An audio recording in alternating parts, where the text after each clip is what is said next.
Hey everybody, I hope you're doing well today. I was taking a minute and trying to enjoy some sunshine and wanted to share with you some of my thoughts on are we going to see spike in foreclosed homes in this area, and just talk about that a little bit because I know that was something that we saw happen the last time there was a crisis in the United States financially, right?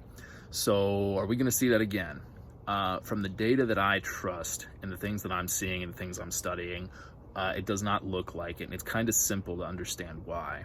When you look at how things are today with the equity that people have in their homes, the strict income requirements that they have to be able to get the loan for their home, and to be able to stay in it, really what we're talking about is that people have a position where they don't own a $300,000 house that they're paying $350,000 for. So that means that people aren't upside down naturally. And that was a lot different in 2008. There were people that were upside down. And in this country, at the height of the economic crisis, we were seeing over 500,000 foreclosures per quarter. That's a lot. If you look at, since they've been keeping track of that data, the typical number is 206,000. That's what we've seen per quarter. And that seems relatively high too, but where are we today? We're at 26,000 per quarter foreclosures. So that is largely in part because when this crisis happened, people had to stop working and we needed to get our heads wrapped around what was going on. They put a moratorium on foreclosures. But let's also say that if we went up 4-5 times, if foreclosures increased 4 or 5 times, we still would not be to the point that we see them normally since they started tracking that back in the 90s. So we will see rises in foreclosures, but that's really going to be a return to normal. Then we see it increase or get to a dangerous level. Another interesting thing that's going to happen is we may not even know that it happens. Why is that?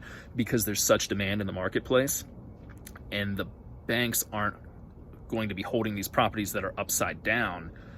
People just may not be able to afford their homes anymore. These houses are going to go on the market at fair market value.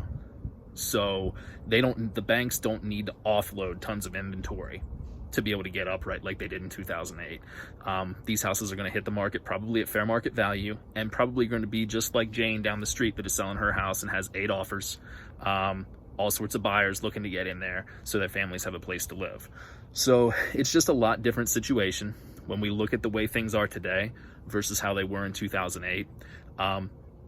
Financially, the world and the United States is just a different place. Homeownership looks a lot different, and it's a lot stricter to be able to get into the position of homeownership than it was then.